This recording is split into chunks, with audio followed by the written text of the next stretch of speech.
बिहार में अब state highway पर भी टोल लगेगा। सम्राट चौधरी कैबिनेट का बड़ा फैसला।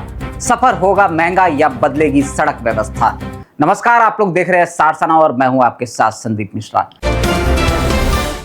बिहार में सड़क यात्रा अब पहले से महंगी होने वाली है। अब तक सिर्फ नेशनल हाईवे पर टोल देने वाले वाहन चालकों को जल्द ही राज्य सरकार की सड़कों, बड़े पुलों और बाईपास के इस्तेमाल पर भी शुल्क चुकाना पड़ सकता है। मुख्यमंत्री सम्राट चौधरी की अध्यक्षता में हुई बिहार कैबिनेट बैठक में बिहार पथ उपयोगकर्ता शुल्क नियमावली 2026 को मंजूरी दी गई है। कैबिनेट ने सड़क, पुल, ग्रामीण विकास, परिवहन और इंफ्रास्ट्रक्चर से जुड़े कई बड़े फैसलों पर भी मुहर लगाई है। अब क्या है ये नया नियम? नए नियमावली के तहत राज्य सरकार अब राज्य राजमार्गों, बड़े पुलों, बाईपास और कुछ विशेष सड़क परियोजनाओं पर उपयोगकर्ता शुल्क यानी टोल वसूलेगी। सरकार का दावा है कि इससे सड़क निर्माण, रखरखाव और इंफ्रास्ट्रक्चर विकास के लिए अतिरिक्त संसाधन जुटाए जाएंगे। अब कितना देना होगा टैक्स? प्रस्तावित दरों के अनुसार कार, जीप और निजी हल्के वाहनों के लिए लगभग 1.25 प्रति किलोमीटर, छोटे व्यावसायिक वाहनों के लिए करीब 2 रुपये प्रति किलोमीटर, 2 एक्सल वाले बस और ट्रक के लिए लगभग 4.25 पैसे प्रति किलोमीटर और भारी निर्माण वाहन और बड़े मल्टी एक्सल ट्रकों के लिए 6.65 से 8.10 प्रति किलोमीटर तक शुल्क निर्धारित किया गया है। यानी अगर कोई निजी कार राज्य राजमार्ग पर 100 किलोमीटर की यात्रा करती है तो उसे लगभग 125 तक टोल देना पड़ सकता है। हालांकि सरकार ने अभी सभी सड़कों और लागू होने की अंतिम तारीख की विस्तृत सूची सार्वजनिक नहीं की है, लेकिन अलग अलग परियोजनाओं पर दरों में बदलाव संभव है। अब कैसे होगी इसकी वसूली?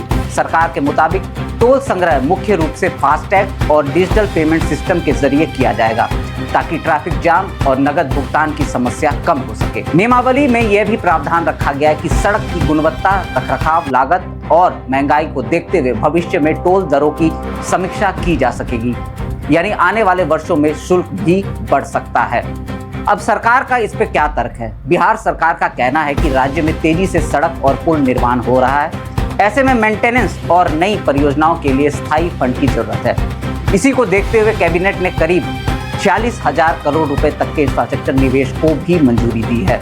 इसके तहत बिहार औद्योगिक क्षेत्र विकास प्राधिकरण यानी बायडा BIADA को लगभग 25,000 करोड़ तक ऋण लेने की अनुमति, बिहार राज्य पथ विकास निगम को करीब 15,000 करोड़, बिहार राज्य पुल निर्माण निगम को लगभग 6,000 करोड़ तक ऋण लेने की स्वीकृति दी गई है। इन ऋणों की गारंटी राज्य सरकार देगी।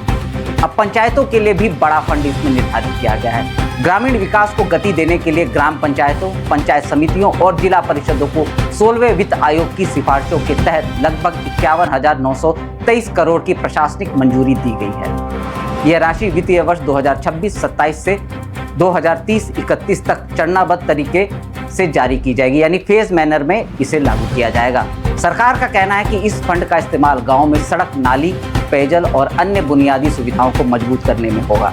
बस स्टैंड को लेकर के भी कई सारे इसमें बदलाव देखने को मिलेंगे। बस स्टैंड को भी हाईटेक किया जाएगा। राज्य सरकार ने 31 बस डिपो और बस स्टैंड को PPP यानी पब्लिक प्राइवेट पार्टनरशिप मॉडल पर विकसित करने का फैसला लिया है।